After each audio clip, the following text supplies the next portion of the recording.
On my daughter's wedding day, her cocky groom turned to his boss and said, with that smug little grin, "This is Margaret, my mother-in-law.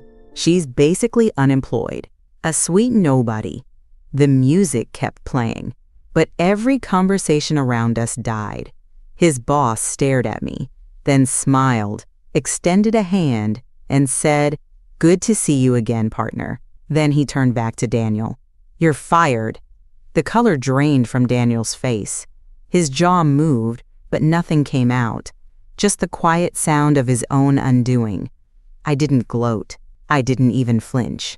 "Before we go any further," I said calmly, turning to the bartender, "I think I'll have a glass of champagne, because when someone calls you a nobody, in front of your daughter, your family, and the people who write million-dollar checks, there are two ways to respond. You can shrink, or you can remind them. I'm Margaret Turner. I founded Brightline Technologies at a kitchen table with a secondhand computer and a toddler napping in the next room. I spent 35 years building systems men like Daniel rely on without understanding. I negotiated contracts in cities he can't spell. I buried a husband, raised a daughter, and kept a company alive through 3 recessions and 2 betrayals. And today, I wore the cufflinks given to me the day Brightline hit its first million in revenue. He never asked what they meant. He didn't see me. Not really. Because Daniel, like too many men before him, thought I should be grateful just to be in the room, that I should smile small, speak softer, and step aside when the real players walked in. But this time, I didn't. He tried to erase me in 1 sentence and handed me the perfect moment to write my name into the room instead. The look on his boss's face did the rest. Because I'm not a nobody. I'm just done explaining myself to men who don't listen. The first time Clara brought Daniel home, I was wearing an old sweatshirt and pulling lasagna out of the oven. He walked into my kitchen like it was a stage built just for him. "Mrs. Turner," he said with that smooth salesman's smile, "it's such an honor to finally meet Clara's amazing mom." His voice was warm, his handshake was firm. His compliments were rehearsed, but his eyes never landed on me for long. They skimmed the countertops, the stove, the photos on the fridge, like he was cataloging a room he couldn't wait to renovate. "Please," I said, setting down a tray of garlic knots, "call me Margaret."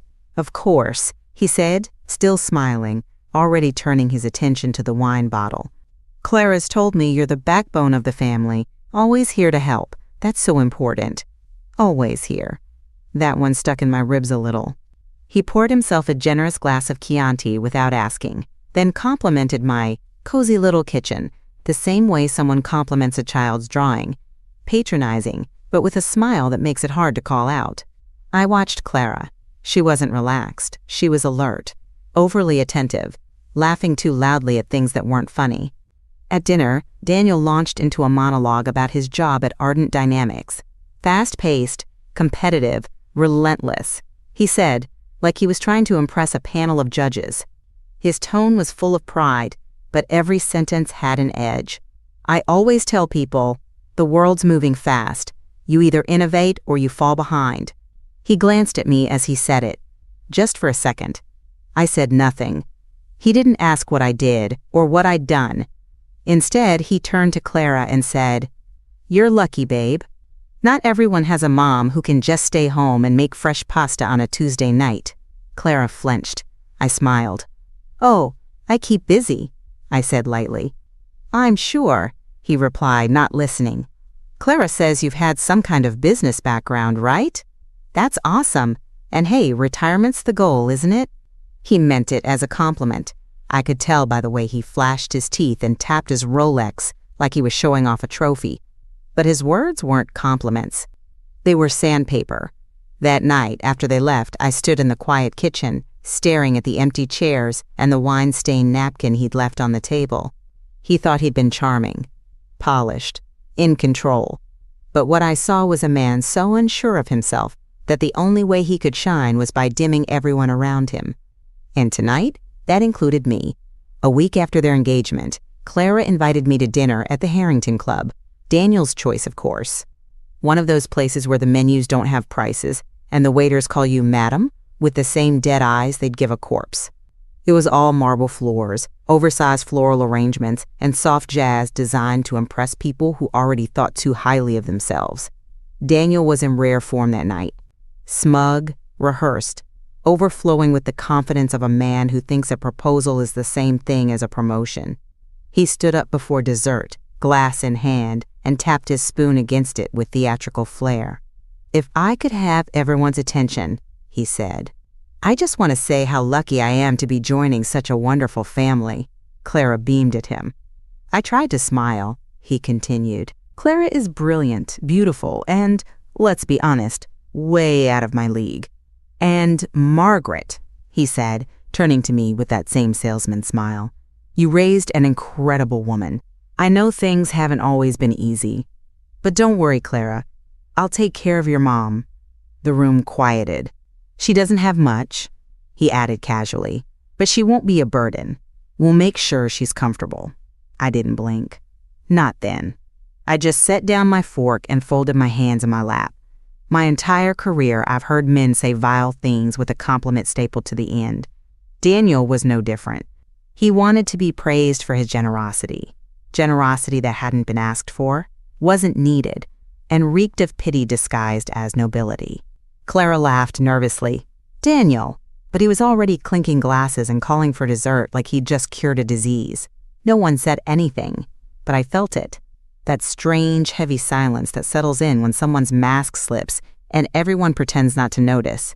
He thought he'd made himself look gallant, like a man stepping up, like a hero, but I saw the truth. What Daniel really meant was, she's mine now, and I'll decide how much dignity her mother gets to keep. I smiled as the soufflé arrived, sweet and delicate on the outside, hollow in the center, just like him. As the wedding drew closer, Daniel's grip on the event, and everyone involved, tightened like a vice. He had spreadsheets for floral placements, branded monograms printed on every napkin. He dictated everything from which appetizer servers would present first to how the father-daughter dance would be choreographed. But I wasn't part of the dance, or the program, or the toasts. He'd already assigned me my role, agreeable elderly mother-in-law, background, beige. At the final planning brunch, he handed out an itinerary with a gold Ardent Dynamics pin clipped to each one. I almost laughed. "Margaret," he said, flipping to the last page. "Clara and I were hoping you'd wear something neutral. Champagne or dove gray, maybe. We want the photos to feel cohesive, not too loud." Loud. I looked up at him, and for a second, he faltered, just barely, as if he remembered I was capable of hearing the subtext. Clara touched my arm. "Just so you're comfortable, Mom, it's a really formal venue. We don't want you to feel out of place." Out of place. As if I hadn't spent 30 years walking into rooms where I was the only woman, the only widow, the only one who wasn't supposed to speak, and still left with the contract. Daniel wanted a wedding that made him look like a leader, a man who had it all under control, and in his mind, I didn't fit. I didn't match the story he was trying to sell. Not to Clara, not to his boss, not to the future he'd already scripted. But what he didn't realize, you can only control what you understand, and he had no idea who I really was. After Clara and Daniel left that afternoon, color swatches still sitting on my dining table like a warning, I walked straight to my study and locked the door behind me. I hadn't been in that room for months. Not really. I dusted it, of course, kept the blinds half open to let in the light, but I hadn't sat in that chair, at that desk, with my full mind present, since I sold the last of my stake in Brightline. Daniel thought I was retired. He assumed that meant finished. He couldn't picture anything outside his own narrow orbit, which is why he didn't bother asking why my study had its own lock or why Clara never crossed the threshold without knocking. I opened the drawer on the left side of the desk, the deep one. Inside were the pieces of a life Daniel would never understand. The framed copy of Brightline's original incorporation papers.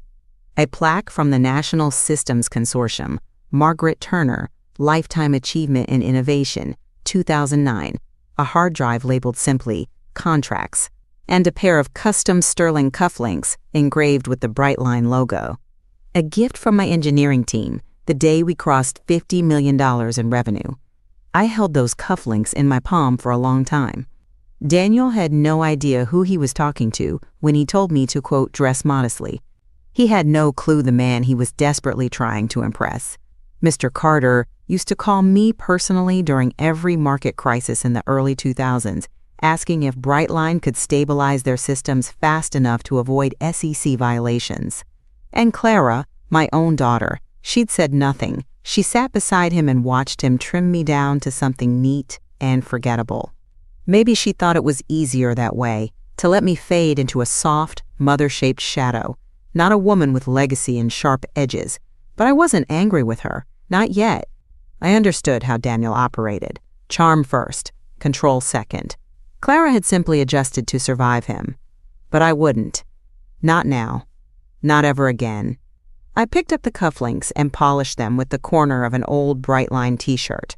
Then I set them on the desk like soldiers waiting for orders. I didn't need to humiliate him. I just needed to let the truth walk into the room and speak for itself. Quiet decisions are the most dangerous ones. Because by the time you realize they've been made, it's already too late. I didn't call attention to anything. That was important. Women like me learn early. The louder you are, the easier you are to dismiss. But move in silence?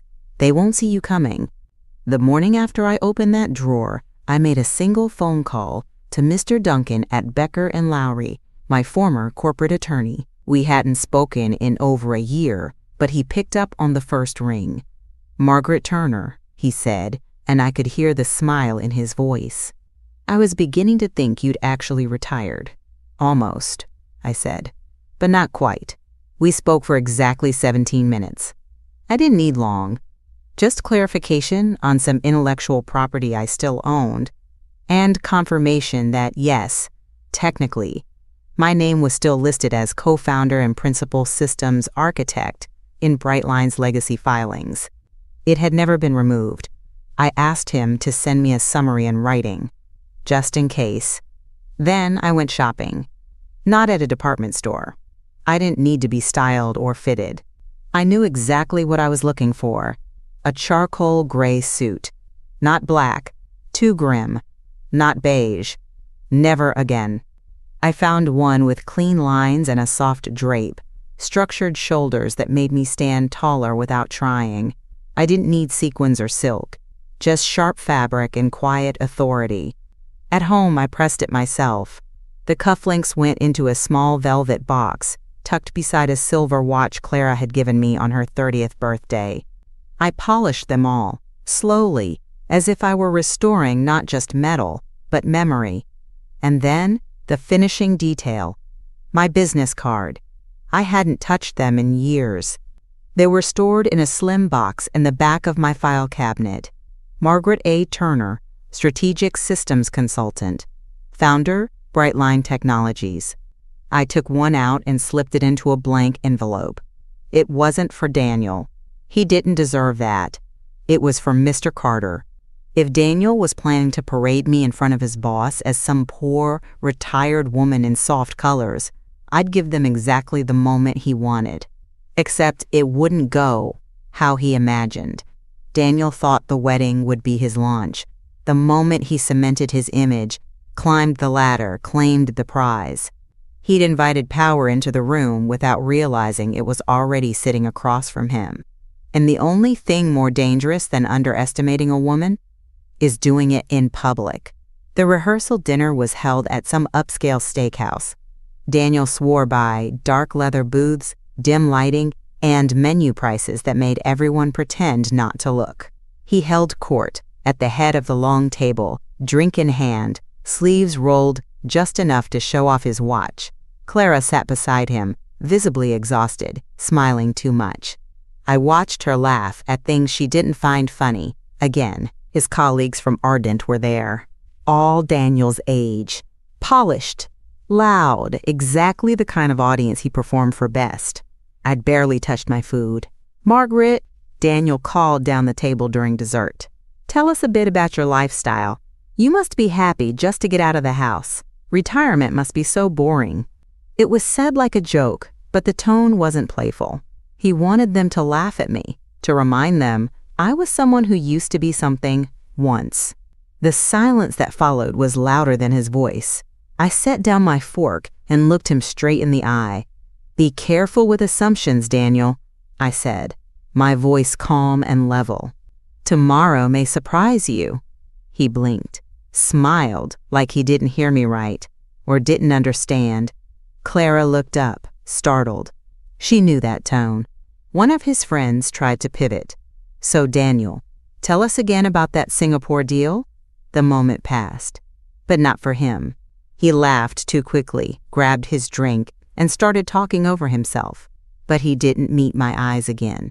That was the thing about Daniel.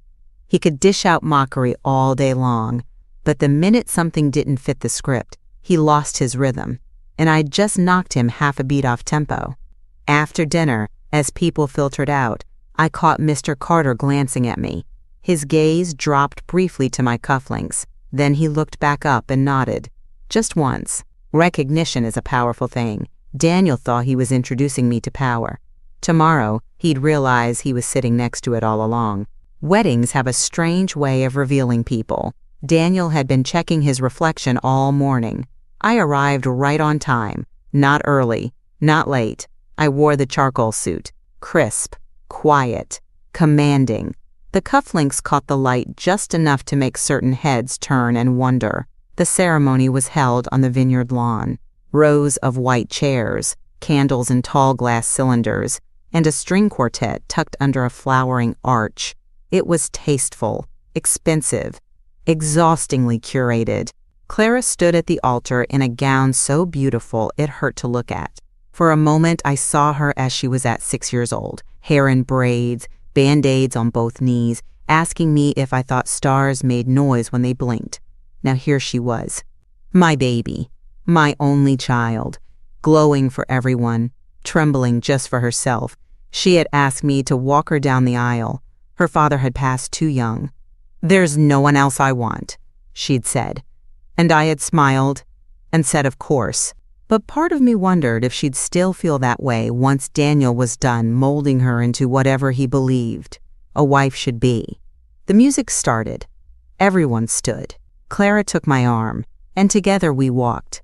People turned, smiled. Some whispered. I caught Daniel's eyes at the end of the aisle. Smug, satisfied, standing tall in his custom tux. I kissed Clara's cheek, held her hand a moment longer than necessary, then took my seat in the front row. The ceremony unfolded like clockwork. Polished, pretty, predictable. But I wasn't watching the vows. I was watching Daniel.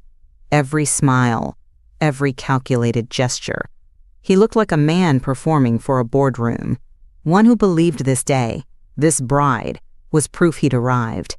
And when his eyes finally flicked toward me, there it was again, that flicker of control, that need to contain, that certainty that whatever power I might have once held was now nothing more than sentimental residue. He had no idea what was waiting for him. But he'd find out. Just after the champagne, I was waiting. And then it happened. I saw the moment Daniel spotted his boss, Mr. Carter, near the bar. His posture shifted instantly. Chin up, jacket adjusted, eyes scanning the room like he was about to make a sale. He grabbed Mr. Carter's elbow with just a bit too much enthusiasm and began leading him across the floor, straight toward me. I stayed perfectly still. He wanted this. He needed this. To introduce me, reframe me, reduce me, all in front of the man who held his career in his palm. He stopped a foot away, beaming, the champagne flute in his hand catching the chandelier's light like it had been staged. "Mr. Carter," Daniel said, with a smugness he didn't bother to hide, "I'd love for you to meet my mother-in-law, Margaret." I turned to them with a calm smile. He continued. "She's, well, basically retired, lives quietly, doesn't do much these days, but she's sweet." He said it like a punchline. The kind people laugh at to be polite. Mr. Carter's face didn't move. His eyes flicked to my cufflinks, then they narrowed. Slowly, he extended his hand. "Margaret Turner?" he asked. I nodded. "It's good to see you again, Richard." You could have heard a pin drop. Mr. Carter's face changed completely, from polite confusion to something close to disbelief. "My God," he said, "you're Margaret Turner, founder of Brightline Technologies. I had no idea." He turned to Daniel. "She's the reason Arden's infrastructure didn't collapse in '04. Her name still comes up in quarterly reviews." The color drained from Daniel's face so fast I thought he might faint. "She's—" "What?" he said, voice catching in his throat. No, that's not right. That's impossible." He looked at Mr. Carter, then at me, then back again, like someone searching for a glitch in the script. But the scene wasn't his anymore. His smirk was gone. That smug, polished exterior cracked at the edges. All that was left was a man who realized he'd just insulted the one person he should have never underestimated, and done it in front of his boss.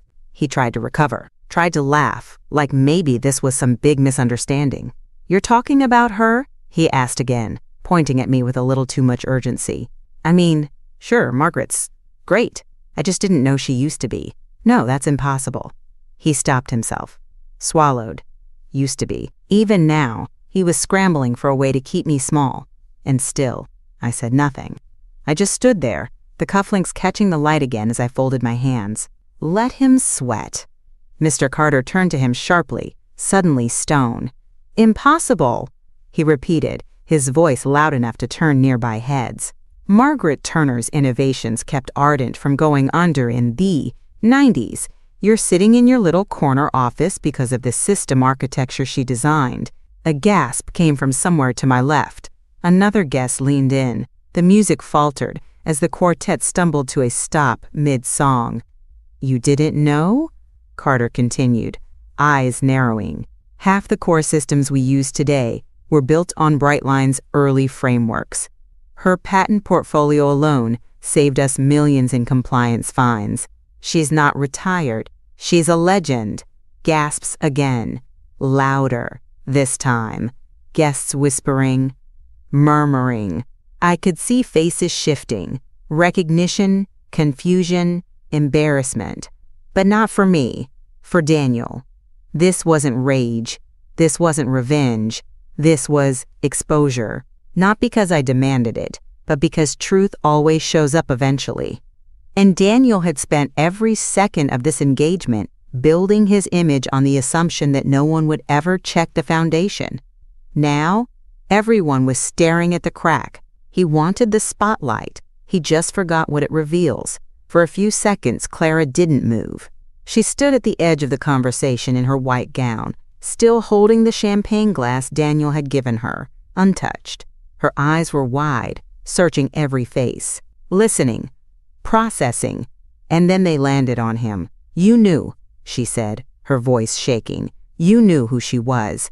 Daniel spun toward her, arms out. "Clara, no, I didn't. I swear I didn't know. You never told me." "I did," she snapped, loud enough to cut through the whispers. "I told you what she did. You just never listened." Now the room really froze. Every head turned, every camera phone tilted subtly in their direction. "You mocked her," Clara said, voice rising. "You made her feel small. You dragged her name around like she was an embarrassment. In front of your friends, your coworkers, me. You turned my mother into a punchline at her own daughter's wedding." Daniel's face flushed red, his mouth opening and closing like a fish pulled from water. "I didn't mean to," he stammered. "She walked me down the aisle, Daniel." Clara's hands were trembling now, her eyes glassy. "She's the reason I'm standing here. She's the reason I went to college, the reason I have a spine. And you humiliated her. In public. Like she was nothing." "Clara," he said, reaching for her arm. She jerked away from his hand like it burned. "I've been defending you for months, every time you made one of your little jokes. Every time you dismissed her, talked over her, rolled your eyes when she spoke. I told myself you were nervous, or that you didn't know better, or that maybe one day you'd grow up." Her voice cracked. "I can't believe I gave you that kind of grace." Daniel looked stunned, like he expected this moment to happen in private, not with 100 people watching. "I didn't know," he mumbled again, softer this time.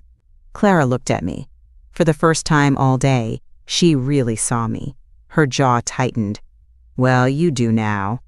And in that moment, right there in front of the string quartet, the wine-soaked linen, and the murmuring crowd, my daughter stopped being quiet.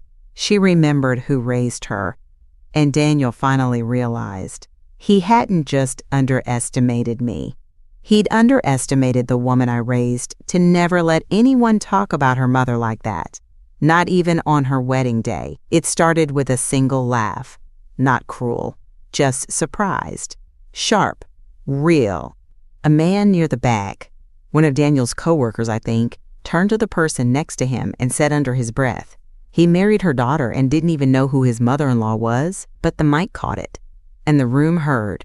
Then came the ripple, one chuckle, then another, then full laughter from a nearby table, low, breathless, the kind that spreads fast because no one wants to be the last one in on the joke. Daniel stood there like a groom at a roast he didn't know he'd signed up for. Phones were already out, subtle but not hidden. A few guests started recording, pretending to scroll through texts. Others whispered, pointing between him and Mr. Carter, between me and Clara. Someone murmured, "Is this real?" Another said, "Google her, Margaret Turner with a T." Even the string quartet had stopped playing.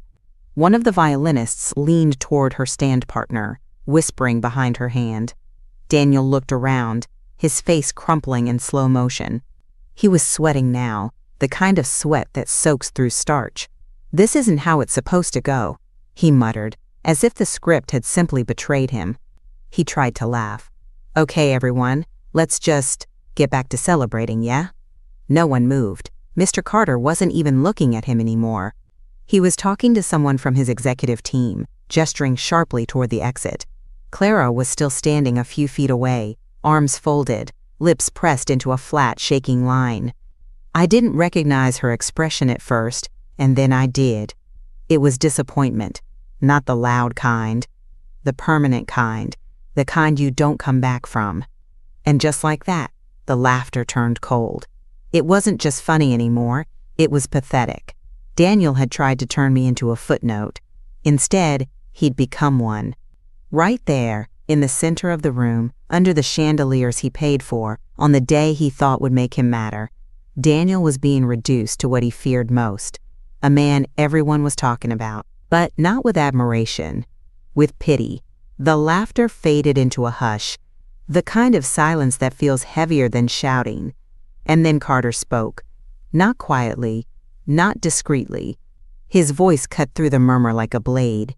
"This is the man I trusted in my company?" Heads turned. Glasses froze halfway to lips. Even the wait staff stopped moving. Carter stepped forward, one hand still holding his phone, the other pointing directly at Daniel. "This is the man I've let sit in executive meetings, present proposals, represent my name in client rooms?" Daniel swallowed hard. "Sir, I didn't know. That's the problem," Carter snapped.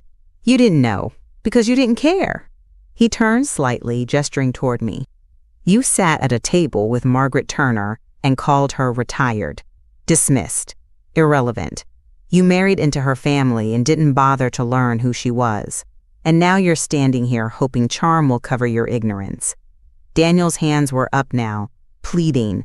"I swear, I never meant—" "I don't care what you meant," Carter said flatly. "I care what you've shown me."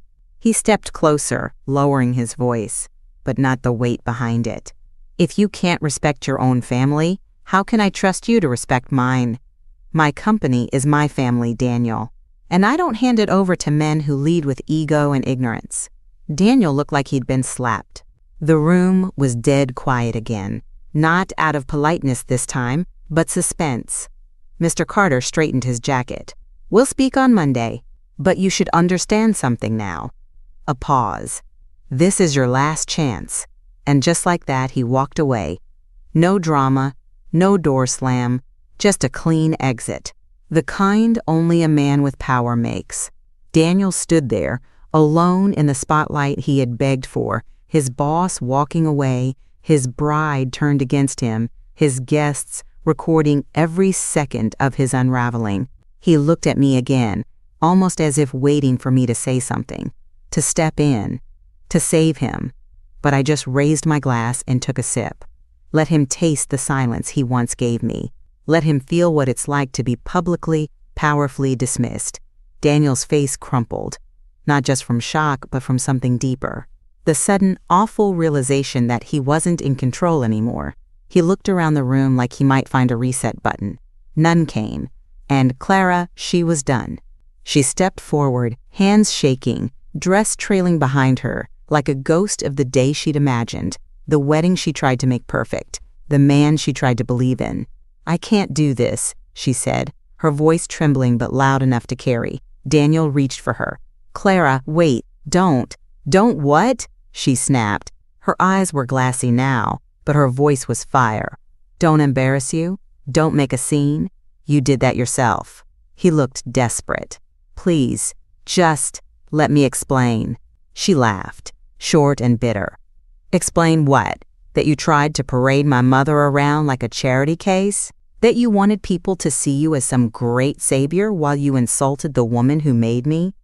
I didn't know she, and you didn't care," she cut in. "You never listened. I told you who she was. I told you what she built, but you were too busy building your little image to hear any of it."